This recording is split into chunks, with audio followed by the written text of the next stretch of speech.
Hey Logirians, welcome to Logiri. I hope you have subscribed to Logiri's YouTube channel and hit that bell notification on so that you do not miss any of our videos. I hope you're following us on Instagram because we do pretty amazing stuff out there. How to read a Bear Act as a law student.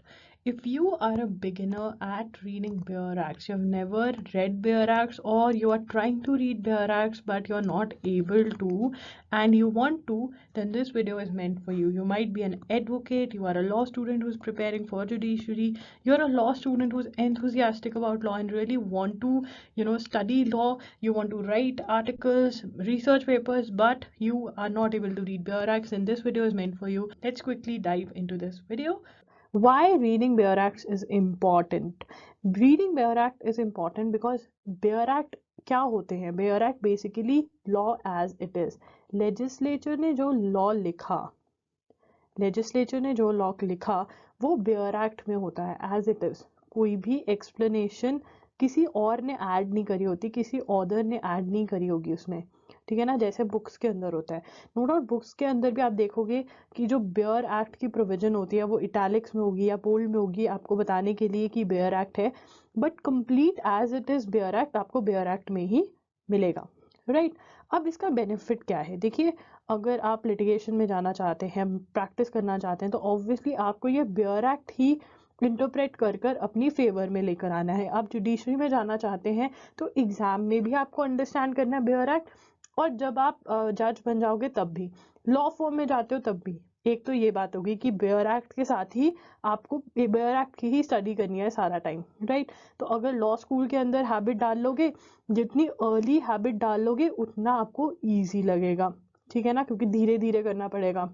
तो basically bare act के अंदर the law is without interpretation of the author, क्योंकि कोई explanation नहीं होती. बहुत कम bear act में अगर होती भी है तो बहुत कम होती है, और वो अलग से मेंशन क्या होता है कि ये एक्सप्लेनेशन है, ठीक है. एक तो ये बात हुई. एक बात और जो आपको याद रखनी है, you can not study all the laws in the law school. देखिए, हम लॉ स्कूल में सिर्फ बेसिक लॉ पढ़ते हैं, सारे लॉज नहीं पढ़ सकते. इतने सारे लॉज हैं, आप नहीं पढ़ सकते. जब आप कोई भी फील्ड में आते हैं लॉ की, जब कोई भी फील्ड ऑफ लॉ में आते हैं आप, तो आपको कौन सा लॉ हैंडल करना पड़ता है आपको नहीं पता, और वो आपने लॉ स्कूल में पढ़ा होगा या नहीं पढ़ा होगा ये आपको नहीं पता.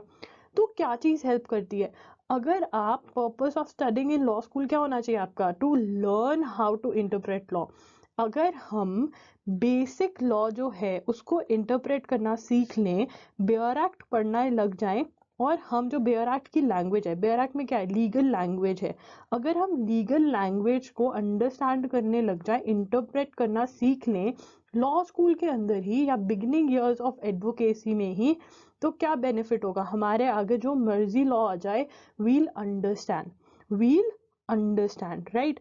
तो और ये बात तो ज़रूर है कि 99% चांसेस ये रहते हैं कि आप उसी लॉ में जाएंगे जो लॉ आपने नहीं पढ़ा होगा लॉ स्कूल में. इतने सारे लॉज हैं, न्यू लॉज इंट्रोड्यूस होते हैं, तो आपको अगर अपना एरिया ऑफ प्रैक्टिस वाइड रखना है तो you need to know how to understand bare acts, right.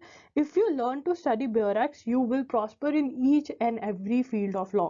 आप एडवोकेट बनना चाहते हो, आप बहुत अच्छा करोगे अगर बेयर एक्ट्स पढ़ने आते हैं, ठीक है. क्योंकि कोई भी आपके पास अपना केस लेकर आ गया तो आपने क्या करना है, बेयर एक्ट खरीदना है, उसको पढ़ना है, and then you are good to go. Recent judgments ढूंढिए, हो गया काम, राइट. उसके बाद अगर आप जज बनना चाहते हो और भी अच्छा है, ठीक है. अगर आप कुछ भी करना चाहते हो, you want to do anything, आप लॉ फर्म ज्वाइन करना चाहते हो, लॉ फर्म के अंदर भी बेयर एक्ट तो आना ही आना चाहिए. अगर बेयर एक्ट पढ़ना नहीं आता, बेसिक नहीं आता, तो आगे कुछ करना बहुत डिफिकल्ट हो जाता है. अगर बेयर एक्ट नहीं पढ़ोगे आपको हमेशा लगेगा कि लॉ बहुत डिफिकल्ट है. हमें लॉ क्यों डिफिकल्ट लगता है? जितने भी स्टूडेंट्स होते हैं, मोस्टली जितने स्टूडेंट्स होते हैं वो क्या करते हैं, वो दुक्की में से, जो दुक्की होती है, जो नोट्स होते हैं उसमें से लॉ पढ़ते हैं, बेयर एक्ट के पास कभी जाते नहीं, और फिर कहेंगे जी लॉ बहुत ही डिफिकल्ट है, समझ नहीं आता, डिफिकल्ट टू अंडरस्टैंड. भाई डिफिकल्ट ही लगेगा ना, क्योंकि हमने उसको इंटरप्रेट करना तो सीखा नहीं, और कोई बताता भी नहीं कैसे इंटरप्रेट करना चाहिए. Which companies bare act should you buy? Now I am going to show you my bare acts and then you can choose that which bare act you should buy. सारे बच्चों का एक क्वेश्चन था कि दी हम कौन सी कंपनी का bare act use करें, तो मैं शेयर करूँगी. मेरे पास कुछ बेयर एक्ट यूनिवर्सल के हैं, प्रोफेशनल्स के भी हैं और लॉ मैन्स के भी हैं. तो कौन से वाला प्रेफर करें? देखो, ऑल आर रियली गुड। लॉमैन्स के अंदर थोड़ा साइनॉप्सिस दिया होता है, जैसे ऐसे ना साइनॉप्सिस दिया होता है। होप यू, अगर आप बिल्कुल कोई नया सब्जेक्ट पढ़ रहे हो तो थोड़ा हेल्पफुल रहता है। नहीं तो all these companies really have good bear acts, तो कोई भी बेयर एक्ट किसी भी कंपनी का खरीद सकते हो। ट्राई करो कि अच्छी कंपनी का हो, पेज क्वालिटी अच्छी हो। Suggestions for beginners for easy understanding of bear act. देखिए, अगर आप लॉ स्टूडेंट है तो अपने साथ बेयर एक्ट कैरी करो क्लास को, ठीक है ना, अपने साथ लेके जाओ, उसमें मार्किंग करो। जब कोई प्रोविजन सेक्शन आपका प्रोफेसर आपको पढ़ा रहा है तो वो सेक्शन के प्रोविजन जो है बेयर एक्ट में खोलो, देखो, तो आपकी जो है अंडरस्टैंडिंग वो इजी हो जाएगी, ठीक है ना। मान लीजिए आप क्लासेस अटेंड ही नहीं करते तो ऑब्वियसली वो अलग बात है, और या फिर आप एडवोकेट बन चुके हैं, क्लासेस वाला टाइम पीरियड निकल गया है, तो फिर एक और जो चीज़ है जो आपको कर लेनी चाहिए वो ये है reading the basics of reading a bare act. देखिए, प्रिंसिपल्स ऑफ स्टैट्यूटरी इंटरप्रिटेशन में क्या है, वहाँ पे उस बुक में आपको पता चलेगा कि मे का मतलब क्या है। अगर कहीं प्रोविजन में मे लिखा हुआ है तो क्या मतलब है, शैल का क्या मतलब है, ठीक है। बेसिक्स जो हम कहते हैं ना कि अच्छा इसका क्या मतलब है, तो वो आपको पता चलेगा। जो बुक मैं सजेस्ट करती हूँ वो है GP Singh, justice GP Singh, आप नोट कर सकते हैं, जस्टिस जीपी सिंह की बुक आती है, वो बहुत ही अच्छी बुक है। अगर आप बुक बाय करना चाहते हैं तो बाय कर लीजिए, नहीं तो हर लाइब्रेरी में मोस्टली ये बुक अवेलेबल होती है। ये बुक बहुत बढ़िया है, प्लीज़ इसमें इन्वेस्ट कीजिए। अगर आप नहीं इन्वेस्ट करना चाहते तो आप किसी भी बुक के लिए जा सकते हैं, भी प्रिंसिपल्स ऑफ स्टैट्यूटरी इंटरप्रिटेशन या इंटरप्रिटेशन ऑफ स्टैट्यूज की बुक बाय कर सकते हैं, उसको स्टडी कर सकते हैं, या इवन आप कोई ऑनलाइन रिसोर्स से भी ये स्टडी कर सकते हैं। Even if you are a first year student, I would say go through the book even if it is not part of your syllabus, because this is going to help you a lot। and अगर आप ऐसा करते हो तो आप अपनी class के बच्चों से बहुत आगे निकल जाओगे। मूट कोर्ट के अंदर आप देखोगे आपकी अंडरस्टैंडिंग प्रोपोजिशन को लेकर बढ़ गई है, किसी भी कंपटीशन में जाओगे तो बहुत हेल्पफुल रहेगा। तो प्लीज इसके बेसिक्स पढ़ो। Right, next is start reading from first semester itself, or when you got to know that bear acts are essential। देखिए, आप थर्ड ईयर के स्टूडेंट हो, फोर्थ ईयर के हो, आपको पता चल गया ना, मैंने बता दिया कि reading of bear acts is very important. पढ़ना स्टार्ट कर दो, जब स्टार्ट कर दोगे तभी अच्छी बात है। अगर फर्स्ट ईयर के स्टूडेंट तो और भी अच्छी बात है, क्योंकि बेसिक सब्जेक्ट से स्टार्ट करोगे, छोटे छोटे जिनके बेयर एक्ट्स बहुत ईजी हैं। कोई भी बेयर एक्ट वैसे तो डिफिकल्ट नहीं होता है, एक बार पढ़ना तो स्टार्ट करो, जैसे मैं बता रही हूँ बहुत ईजी लगेगा, आपकी लाइफ ईजी हो जाएगी। How to read bare act, देखिए, step 1, buy your own bare act.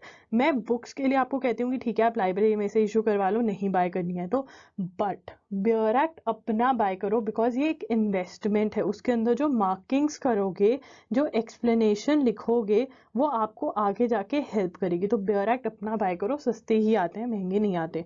Pencil and sticky notes ये ऑप्शनल है, बट पेंसिल तो चाहिए ही चाहिए मार्क करने के लिए, ठीक है। Next is sit with full focus on your study table. It is very important as a law student, as a lawyer, to have a study table. बहुत ज़रूरी है उस फुल फोकस वाली स्टडी के लिए that you have a study table and chair, right, and full focus से एक शांत सी जगह पे, साइलेंट जगह पे जाके बैठो। Understand the division of a bear act. Now here is a bear act with me. I'm going to make you understand the division of a bare act. We'll see कि बेयर एक्ट के parts कैसे होते हैं। देखिए, सबसे पहले तो index होता है, ठीक है ना। इंडेक्स के अंदर आपको चैप्टर वाइज पार्ट्स में, तभी मैं कहती हूँ कि आपको पूरा का पूरा बेयर एक्ट पढ़ना जरूरी नहीं होता। आपको जहाँ पे जो पढ़ना है, जो पार्ट पढ़ना है, आप वो पढ़ सकते हो। तो it is divided into different parts, okay. And अगर आपको कोई डेफिनेशन देखनी है तो सेक्शन 2, जो सेक्शन 2 होगा ना बेयर एक्ट का, हर बेयर एक्ट का सेक्शन 2 जो होता है, वहाँ पे आपको डेफिनेशंस की लिस्ट मिलेगी, ठीक है ना। तो कभी भी कोई पर्टिकुलर डेफिनेशन समझनी है बेयर एक्ट की, तो आप उस बेयर एक्ट के सेक्शन 2 पे जाइए। Four important tip that I want to give you is always read the statements of objects and reasons, especially if you're preparing as a lawyer. Make sure that you study the statement of objects and reasons of a bear act. If you are participating in a moot court, अगर arguments के लिए prepare कर रहे हो तो please statement of objects and reasons ज़रूर पढ़ो, because आपको बहुत अच्छे arguments इसमें से मिल सकते हैं, right? There is a myth, that is, you need to read the entire bear act from first word to last to understand anything. If you have time, read the entire bear act, otherwise you can start reading from any provision. This is a myth कि starting से first word से लेके आखिर तक पढ़ोगे तब समझ में आएगा, ऐसा कुछ भी नहीं है। आप अगर एक पार्ट उठाते हो, एक प्रोविजन उठाते हो और उसको पढ़कर समझने की कोशिश करते हो तो समझ में आएगा, right. Don't worry about that, you don't really need to study the entire thing. हम बुक पढ़ते हैं तो कुछ टॉपिक्स उठा उठा के पढ़ते हैं ना, बहुत कम होता है कि हमें पूरी तो पूरी बुक पढ़नी पड़े, राइट। वैसे ही प्योर एक्ट में भी पूरा पढ़ने की ज़रूरत नहीं होती, बट अगर नॉलेज सीख के लिए पढ़ रहे हो, चाहते हो नॉलेज गेन करना, तो आप पूरा पढ़ सकते हो। Step 4, read the provision word to word. School में याद है हम जब इंग्लिश पढ़ते थे, हिंदी पढ़ते थे या कोई भी सब्जेक्ट पढ़ते थे, हम चैप्टर वर्ड टू वर्ड पढ़ते थे, है ना। पूरी क्लास वर्ड टू वर्ड को, पूरी क्लास को वर्ड टू वर्ड पढ़ाया जाता था, टीचर पढ़ती थी या फिर कोई स्टूडेंट को बोला जाता था कि आप पढ़ो, right. And word to word teacher हमें समझाती थी, राइट। हम अब वही करेंगे। First give a complete reading to at least the first part of the provision. हम क्या करेंगे, पूरी प्रोविजन को कंप्लीट रीडिंग देंगे। Now guys, pick up any Bear Act that you have and let's do it together, right? Reading the complete provision first and then moving on, mark the words of which you do not know the meaning. Reading the जिन words का meaning नहीं पता उनको underline कर लो, underline कर लिया, उसके बाद find the meaning of the words from the book or online या book में से word का meaning ढूंढो, लिख दो legal meaning of the word, ठीक है ना, क्योंकि कई बार लीगल मीनिंग अलग होता है और नॉर्मल लैंग्वेज में मीनिंग अलग होता है। उस वर्ड का मीनिंग लिख लो, यहाँ से ये अंडरलाइन किया और यहाँ पे वर्ड का मीनिंग लिख लिया। उसके बाद what you need to do is you need to teach yourself. उसके बाद सारी प्रोविजन दोबारा पढ़ो with the meaning that you have written, so that you understand, समझ में आएगी भी। You can keep a book of that subject of which you are reading the bare act if you want to read the explanation. अगर explanation पढ़नी है तो ये करने के बाद एक्सप्लेनेशन पढ़ सकते हो, नहीं तो अकेला बेयर एक्ट भी पढ़ सकते हो, right. Let's do it together. So we're going to read this section 438 of CRPC. have copied the section out here, but you read it from your Bear Acts. I'm reading it from here so that you have the clarity. You can see properly, okay? So section 438, direction for grant of bail to a person apprehending arrest. Now, say you don't know the meaning of apprehending, you can underline it.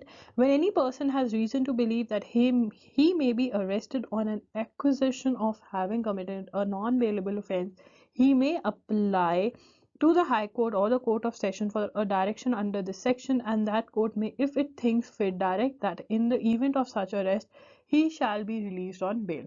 Now we'll be checking out the meaning of these words: apprehending, non-bailable offense, and accusation, right? And that afterwards I'll come back and then we'll reread it, and obviously we are going to note down the meanings out here.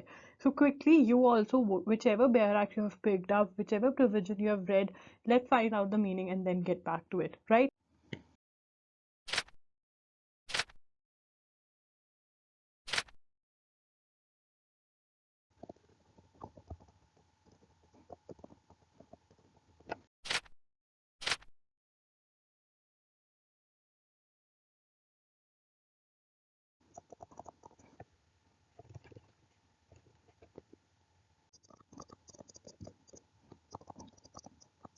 So I've written the meaning. I know it looks very dirty, but that is what you need to do in your Bear Acts.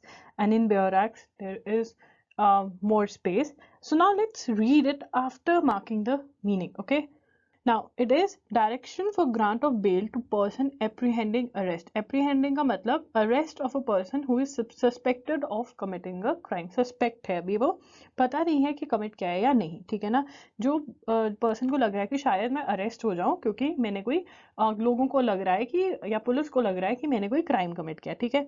When any person has reason to believe that he may be arrested on an accusation, person charged with commission of an offence, इसका मतलब ये है, यहाँ पे मैंने note किया हुआ है, ठीक है। एप्रीहेंशन, एक्यूजिशन, अक्यूज्ड है वो, उसके अगेंस्ट कोई एलिगेशंस हैं of having committing a non bailable offence. Non bailable offence मतलब it is an offence of serious nature, bail is not a matter of right, ठीक है ना। उन्होंने कोई सीरियस ऑफेंस कमिट किया, like that of murder, dowry death, attempt to murder, like that, ठीक है ना। he may apply to the High Court or the Court of Session for a direction under this section, and the court may, if it thinks fit, direct that in the event of such arrest he shall be released on bail, ठीक है ना।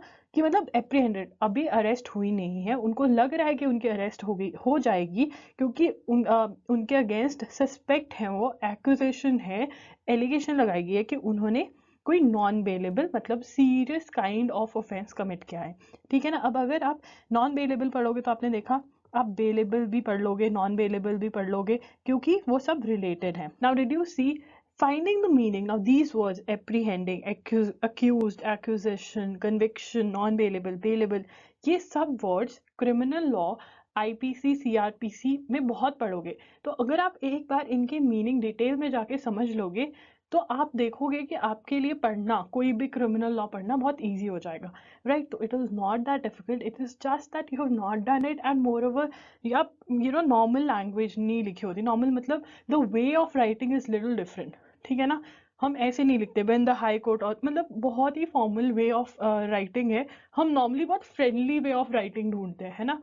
But ये formal है, that is the only difference, believe you me, okay? After going through the process, you might think that it is a very lengthy process कि एक एक word का मतलब देखो, ठीक है, प्रोविजन पढ़ो।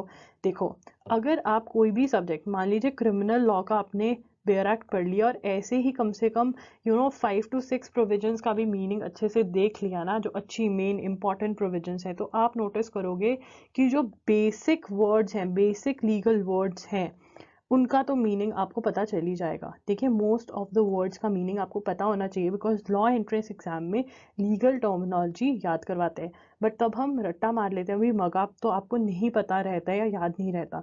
तो अगर धीरे धीरे बेयर एक्ट पढ़ना स्टार्ट कर दोगे तो एक पॉइंट ऐसा आएगा बहुत ही जल्दी कि आपको सभी इंपॉर्टेंट वर्ड्स के मीनिंग पता होंगे, and then you can just give it a reading एंड आपको मतलब समझ में आ जाएगा, ठीक है ना? So it is not a lengthy process. If you read some important provisions you will see that you know the meaning of almost everything. अगर इंपॉर्टेंट प्रोविजंस कवर कर लोगे एक टाइम, आप देखोगे कि आपको हर चीज का मीनिंग मतलब पता है, ओके? कैन आई और should I remember the bare act? अब ये बहुत ही बड़ा क्वेश्चन है कि क्या मुझे याद कर लेना चाहिए, मुझे मग अप कर लेना चाहिए। देखिए, when you are reading to gain knowledge and not for an exam, then not required. ठीक है, अगर आप एग्जाम के लिए नहीं पढ़ रहे हैं, आप अगर अंडरस्टैंडिंग के लिए पढ़ रहे हैं, तो obviously not required to learn. Otherwise also reading of a bare act thoroughly would help you remember that there is a law which relates to provision at hand. तो क्या होगा, अगर आप पढ़ते रहोगे, अगर लॉ पढ़ते रहोगे, याद करने की ज़रूरत नहीं है, अंडरस्टैंड करना बहुत ज़रूरी है। उसका मतलब क्या है ये पता होना चाहिए। याद अपने आप हो रहा है तो बहुत बढ़िया बात है, नहीं तो मत करो। अगर आपके हाथ में कोई प्रोविजन या प्रोपोजिशन ऐसे आते तो आप कहोगे हाँ ऐसा लॉ है, मुझे पता है, you can go back to the bare act and check. Okay, that is always there. Now if you're preparing for any exam, say you have to give your college exams, judiciary का exam या कोई भी exam की तैयारी कर रहे हो जिसके अंदर you need to learn, then obviously index is the place from where you should learn. और अगर understand करोगे, जो words का meaning है वो understand करके provision याद करोगे तो याद रहेगी 101%. हम क्या करते हैं, रट्टा मारने की कोशिश करते हैं, बिना कुछ सोचे समझे याद करते हैं तो याद नहीं होता. तो इसीलिए reading and understanding the bare act should be your aim, and if you apply this method this is going to work 101%. Okay, और अपने फ्रेंड्स के साथ शेयर भी कीजिएगा. चैनल को प्लीज सब्सक्राइब करना और बेल नोटिफिकेशन ऑन कर देना ताकि जब भी मैं एक न्यू वीडियो डालूं आपको नोटिफिकेशन आ जाए. और अगर आप चाहते हैं कि आपको वीडियोस की नोटिफिकेशन मिले और जो हम एक्टिविटीज़ कर रहे हैं लॉगिरी पे उसकी नोटिफिकेशन मिले, तो हमारा टेलीग्राम ग्रुप ज़रूर ज्वाइन करिएगा. अगर आपको ये वीडियो हेल्पफुल लगी तो प्लीज़ मुझे कमेंट करके नीचे बताइए कि आपको ये वीडियो हेल्पफुल लगी, ताकि मैं और ऐसी वीडियोस बना सकूं जो आपको ज़्यादा से ज़्यादा हेल्प कर सके. आप मुझे इंस्टाग्राम पे भी फॉलो कर सकते हैं, वहाँ पर मैं @IAMLogiri के नाम से हूँ. वहाँ पे आप फॉलो कीजिए क्योंकि वहाँ पे हम बिल्कुल डिफरेंट कंटेंट डाल रहे हैं और चाहते हैं कि मैं आपको वीकली न्यूज़ लेटर भेजूँ जिसके अंदर मैं लॉ के बारे में और भी अच्छे से बात करती हूँ. तो प्लीज़ अपनी ईमेल आईडी नीचे दिए गए डिस्क्रिप्शन बॉक्स में एक लिंक है, वहाँ पे जाके अपना ईमेल आईडी ड्रॉप कर दीजिए ताकि जब भी मैं कुछ ऐसा करूँ आपको ईमेल पहुँच जाए और आप वो देख सके. वो मैं यूट्यूब चैनल पे नहीं डालती हूँ, वो सिर्फ मेरे जिन्होंने न्यूज़ लेटर सब्सक्राइब करा हुआ है उनको भेजती हूँ. आज के लिए इतना ही, मिलते हैं जल्द, बाय.